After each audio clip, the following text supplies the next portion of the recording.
Anda kembali di Breaking News, sidang perdana gugatan pra-peradilan Peggy Setiawan. Dan kita akan langsung memantau ruang sidang di PN Bandung. Sudah tampak persiapan untuk sidang perdana pra-peradilan Peggy Setiawan di sana. Dan kita akan lanjutkan perbincangan dengan Pak Heri Firmansyah. Pak Heri, tadi seperti yang saya tanyakan sebelum jeda, sebenarnya syarat pembuktian dari sidang pra-peradilan itu seperti apa, Pak? Tadi Anda mengatakan bahwa status Facebook itu tidak bisa dijadikan acuan. Ya, secara sederhananya semuanya menganut pada ketentuan Kitab Undang-Undang Hukum Acara Pidana ya, Undang-Undang 8 1981. Termasuk boleh saja menghadirkan keterangan saksi, keterangan ahli yang dibutuhkan itu linear dengan pernyataan dari kuasa hukum ya. Yang kita dengar kalau nggak salah ada 10 saksi atau ditambahkan juga dengan 5 ahli ya. Saya nggak tahu detailnya ahli apa saja. Ini dalam konteks tersebut ya sama dengan proses pembuktian seperti di perkara biasa ya, yang berlangsung misalnya berjalan dengan proses yang lumayan panjang. Sedangkan bedanya dalam konstruksi pra-peradilan itu kan hanya berjalan selama 1 minggu, Mbak. Berarti dari proses sidang pertama, misalnya proses sidang pertama ini kan melihat dari katakanlah legal standing, legalitas dari orang yang mengajukan permohonan terhadap pra-peradilan sampai nanti ujungnya adalah putusan. Nah, dalam konteks itu ada semacam replik, duplik jawaban antar masing-masing pihak. Kemudian Anda juga bicara tentang pembuktian yang diajukan dengan data-data yang diajukan. Terakhir adalah kesimpulan yang akan dibuat sebelum dijatuhkan putusan terhadap pra-peradilan tersebut. Nah, ini proses yang menurut saya ya lumrah memang dilakukan dalam proses unjuk bukti tadi. Nah, persoalannya dalam sekian hal dalam konteks pra-peradilan ada sah tidaknya penangkapan, penahanan, penghentian penyidikan, penuntutan, ganti kerugian, rehabilitasi, dan sampai pada sah tidaknya penetapan tersangka. Ini yang mau akan difokuskan oleh tim kuasa hukum yang mana, kan begitu. Dan juga nanti akan dilakukan jawab-menjawab karena yang mengajukan permohonan yang mendalilkan. Maka dalam hal ini jawaban dari pihak termohon dalam hal ini adalah mungkin Polda Jabar yang sudah menangani kasus ini, itu juga akan defense-nya sesuai dengan pernyataan yang ataupun bantahan-bantahan yang dari awal sudah dilakukan oleh tim kuasa hukum terkait dengan bahwa apakah prosedur itu sudah dilakukan apa belum terhadap Peggy Setiawan ini. Kan ada serangkaian perbuatan yang atau tindakan yang harus dilakukan oleh penyidik yang itu memang secara SOP harus dilakukan. Apakah sebelumnya pernah dipanggil orang tersebut? Nah, persoalannya dalam kasus ini nama Peggy itu apakah memang disebutkan secara terang benderang dalam putusan atau hanya Peggy saja begitu ya? Kalaupun Peggy Setiawan kan mungkin saja Mbak ya di Indonesia mungkin mengerucut pada wilayah tertentu, wilayah hukum Jawa Barat ataupun di Cirebon, itu tidak hanya satu Peggy Setiawan. Nah, maka kemudian apakah orang yang tidak ada kaitan dengan tindak pidana juga harus terus bertanggung jawab? Maka ini yang menjadi penting untuk dikawal dan juga disuarakan oleh teman-teman kuasa hukum. Nah, kalau dalam keyakinannya bahwa menurut penyidik memang Peggy Setiawan ini yang dimaksud dalam konteks putusan, maka dia harus merekonstruksi itu dengan sangat baik ya. Apa keterlibatannya, dari mana kemudian informasi bahwa ini yang dianggap adalah Peggy yang dimaksud. Jangan-jangan kita nggak tahu juga. Apakah nanti itu keterangan yang disampaikan oleh mereka yang sudah terlebih dahulu divonis. Nah, ini kan masih membelah juga nih pemikirannya. Ada yang mengatakan bahwa ini Peggy yang melakukan, ada yang sudah mencabut keterangannya. Nah, ini kan yang menjadi semakin tidak jelas adalah untuk perkara yang sama, tapi pernyataannya bisa beda-beda. Maka perlu jauh sebelum ada tes psikologi yang sekarang sudah menurut saya sudah agak rancu, ya seharusnya dicek dari awal. Mohon maaf, apakah pihak-pihak yang kemudian dijadikan tersangka ini dari awal, misalnya ketika melakukan tindakan itu dalam keadaan sadar atau tidak. Nah, kalau dia tidak sadar, bagaimana keterangan yang diberikan yang lalu itu bisa dipercaya kan? Maka tidak tekniknya sadar dalam artian? Mungkin mabuk dan lain sebagainya, minuman keras dan lain sebagainya, kita terbuka saja. Ini fakta yang harus diungkap di persidangan, sehingga ini bisa membuat terang benderang perkara pidana. Tentunya ini bukan institusi Polri, Polda Jabar versus masyarakat, bukan. Maka tidak ada konflik of interest apapun dalam konteks ini seharusnya yang dipandang oleh penyidik. Ini hak koreksi dalam konteks bahwa mungkin saja penyidik bisa saja melakukan kesalahan. Tapi akan dilihat nanti oleh hakim sejauh mana kesalahan yang dilakukan secara prosedur tadi mempengaruhi secara keseluruhan penetapan tersangka tadi. Jadi mungkin saja misalnya ada surat yang tidak ditanggali misalnya. atau tanggalnya tidak sesuai, misalnya tanggal 16 November terusnya 15 November. Baik. Apakah ini kemudian berpengaruh terhadap penetapan tersangka seorang? Tentunya harus kita cermati begitu. Baik Pak Heri, kita langsung memantau bagaimana jalannya sidang. Tampaknya sidang pra-peradilan, sidang perdana ini sudah dimulai di PN Bandung. Ya pemirsa, kita memantau bersama-sama jalannya sidang di Pengadilan Negeri Bandung, Jawa Barat. Sah dan patut, datang atau tidak datang kita lanjut. Baik ya, itu ya, daripada jauh-jauh dari Cirebon tapi nggak ada sidang ya, seperti itu ya. Karena saya juga pengen perkara ini lebih cepat. ya. Jangan sampai persidangan pokok perkara digelar kita belum tuntas ya, seperti itu ya. Oke, ada lagi yang mau disampaikan? Cukup ya. Perlu saya tegaskan, saya tidak ada kepentingan ya dalam perkara ini ya. Jangan sampai ada asumsi-asumsi yang aneh. Saya kalau pengacara-pengacara sumber itu biasanya udah tahu saya seperti itu. Kalaupun ada orang yang mencoba-coba mempengaruhi, saya abaikan. Ya, tidak ada kepentingan, tidak ada keuntungan seperti itu. Alhamdulillah. Terima kasih, Bu. Ada lagi yang mau sampaikan? Cukup, kita ketemu lagi hari Senin tanggal 1 Juli ya. Acaranya pemanggilan termohon. Sidang selesai, tanda tangan tutup. Oke. Terima kasih, Mulia.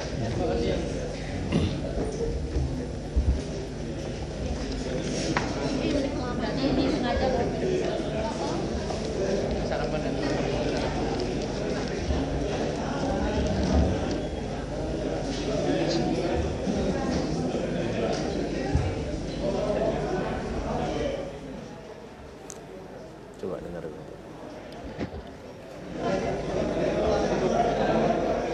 Baik pemirsa, tampaknya kita lihat dari ruang sidang, sidang ini ditunda. Namun kita akan mengetahui bagaimana kondisi terkini di sana. Sudah ada rekan kami Yohanes Leonardo di PN Bandung. Selamat pagi Ardo. Ya Ardo, bagaimana kondisi terkini di sana? Baik, apakah pagi, betul Agita. sidang ditunda? Ya baik, selamat pagi Agita dan juga pemirsa. Memang benar sidang baru saja diputuskan untuk ditunda dan kami saat ini memang sedang berdiri bersama dengan salah satu tim kuasa hukum dari Peggy Setiawan, tersangka kasus pembunuhan Eki dan juga Vina di Cirebon, Bandung, Jawa Barat, di mana memang sidang yang informasi yang kami peroleh sidang ditunda pada hingga tanggal 1 Juli besok. Dan langsung saja ke Tony RM selaku kuasa hukum. Bang Tony, baru saja kita konfirmasi bersama-sama bahwa pasti Anda sudah mendengar bahwa sidang baru saja diputuskan untuk ditunda hingga tanggal 1 Juli. Tanggapan Anda soal ini? Ya, kami belum ke dalam ya ditundanya apakah karena penyidik tidak datang ya atau memang ada kelengkapan yang atau memang udah datang kemudian tetap ditunda. Kami belum tahu. Jadi kami sih berharap karena ini proses pra-peradilan ini ya dikawal publik ya jadi perhatian masyarakat. Kami sih berharapnya cepat-cepat biar ada keputusan.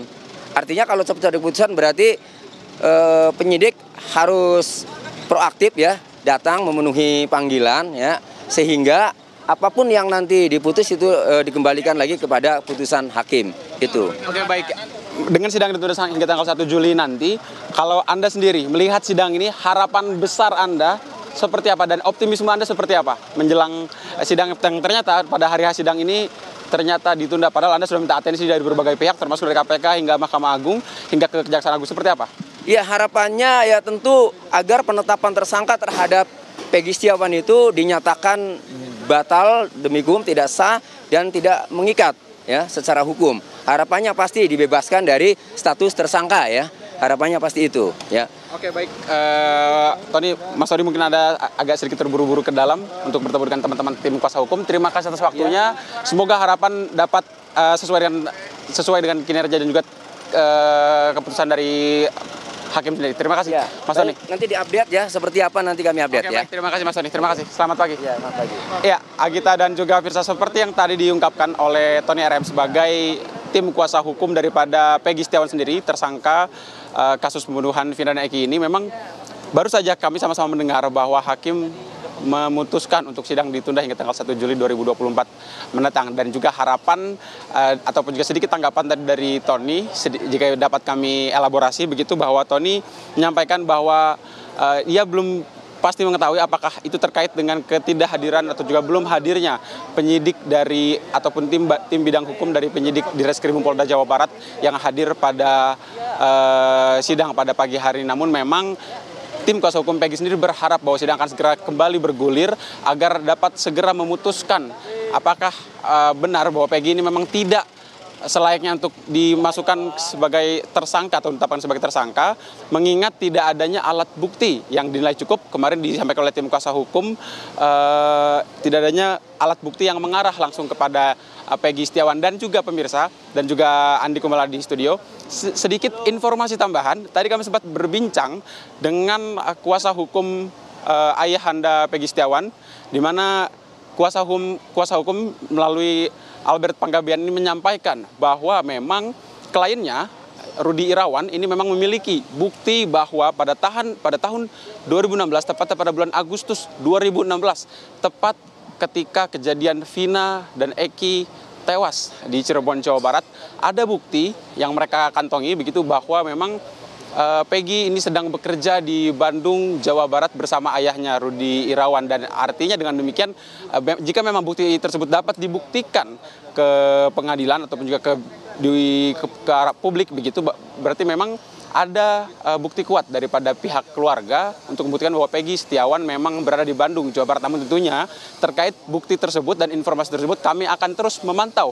dan menunggu bagaimana perkembangannya. Karena seperti Anda ketahui sendiri, berbagai perkembangan terjadi begitu cepat, termasuk sidang pra-peradilan yang baru dimulai mungkin sekitar 15-30 menit dan nampaknya ditunda hingga tanggal 1 Juli 2024. Dan kami akan terus memastikan kepada Anda dan mengkonfirmasi apakah kemudian penundaan ini berkaitan dengan ketidakhadirankah atau berkas yang tidak lengkapkah hingga harus dikembalikan. Dan kami akan segera mengupdate informasi terkait penundaan persidangan ini. Namun jika dapat kami elaborasikan lagi, keterangan dari tim kuasa hukum Peggy Setiawan juga sebelum kami wawancara dengan Tony RM tadi, bahwa tim kuasa hukum yang lain juga berharap pada tim bidang hukum Polda Jawa Barat untuk hadir dalam sidang ini, entah itu hadir pada hari ini ataupun pada tanggal 1 Juli nanti, karena memang menurut tim kuasa hukum kehadiran Polda Jawa Barat ini menjadi momen yang krusial untuk kemudian meluruskan dan membuktikan dalam gugatan pra-peradilan apakah permohonan yang diajukan oleh tim pemohon, tim kuasa hukum dari Peggy Setiawan ini memang terbukti benar ataukah tidak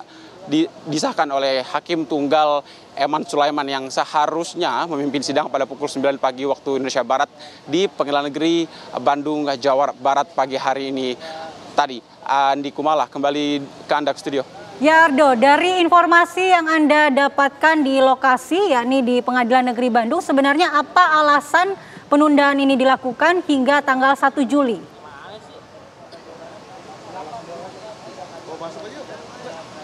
Baik, Mala dan juga pemirsa, seperti informasi tadi bahwa memang penundaan ini tepat diputuskan sesaat sebelum kami mewawancarai daripada Tony RM, dan keputusan penundaan ini masih kami akan gali informasinya terkait apakah ini berkaitan dengan entah mungkin berkas yang tidak lengkap atau mungkin ketidakhadiran tim hukum dari penyidik di Reskrim Polda Jawa Barat. Namun yang jelas tadi dipaparkan sendiri oleh Tony RM dan juga jajaran tim kuasa hukum Peggy Setiawan lainnya bahwa memang tim kuasa hukum ini menyiapkan total draft 35 halaman yang berisikan secara garis besar bahwa dalam draft tersebut mempertanyakan apakah sikap Polda Jawa Barat memutuskan penyidikan dan menetapkan tersangka sebagai Peggy sebagai tersangka ini apakah benar atau tidak dan sah atau tidak.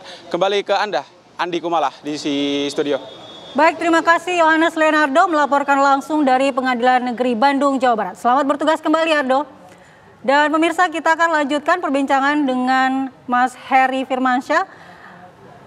Mas Heri, tadi sidangnya ditunda hingga tanggal 1 Juli, tanggapan Anda? Sebagai setengah akademisi dan setengahnya berpraktik, saya mengamini hal ini ya. Kalau menggunakan kata mengamini kan udah nggak ada soal lagi setelah Pilpres ya. Jadi menurut saya nggak ada masalah, karena memang ada kewenangan hakim kalau nggak salah saya di pasal 203 ya, ayat 3 KUHAP itu yang demi dalam konstruksi pembuktian atau pembelaan itu bisa saja ditunda. Dan lamanya itu kalau nggak salah saya memang tepat 7 hari.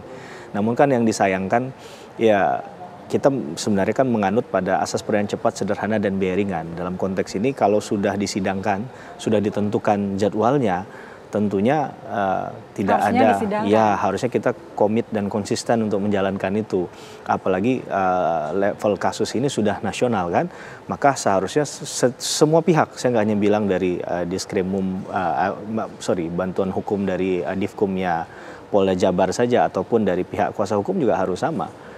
Toh ini semuanya harus menghadapi persoalan ini, dan saya rasa kasus ini kan sudah lumayan lama viralnya juga kan, maka sebenarnya sudah well prepare, sehingga kendala-kendala teknis itu seharusnya tidak dimunculkan. Apalagi kalau tadi menyitir, kalau memang benar tidak hadir, itu kan perlu ditanyakan kenapa tidak hadirnya. Apakah semua sibuk untuk melakukan tugas yang lain? Apakah tugas yang ini dianggap tidak terlalu urgent gitu kan untuk disampaikan? Nah, ini kan juga perlu untuk dikemukakan ke publik ya. Bagi tim kuasa hukum ya tentunya ini hal yang biasa dalam berpraktik. Itu kadang sidangnya 5 menit, nunggunya bisa 5 jam, itu biasa Mbak. Jadi menurut saya itu hal yang... Tapi kan sudah dijadwalkan Mas, dan kemarin Ya, juga Kabid Humas Polda Jabar sudah bilang kita udah siap nih, kita juga udah siapkan tim hukum. Ya. Itu gimana? Ya, ini yang menurut saya dasar penjelasan, bahkan yang tadi reporter dari TV One yang ada di sana juga nggak bisa menjawab itu secara jelas kan, harus mengkonfirmasi kembali karena semua pada kaget ya kenapa harus kemudian ada penundaan, sedangkan tadi kita sampaikan seharusnya ini sudah well prepare, tidak ada kendala, bahkan barikade pengamanan juga nggak ada soal tuh dari segi pengamanan, tinggal substansinya saja yang digaungkan menurut saya. Baik, terima kasih Mas Heri. Baik, terima kasih waktunya bergabung bersama kami di Breaking News TV One. Dan pemirsa, inilah akhir dari Breaking News TV One. Saya Andi Kumala undur diri. Terima kasih, sampai jumpa.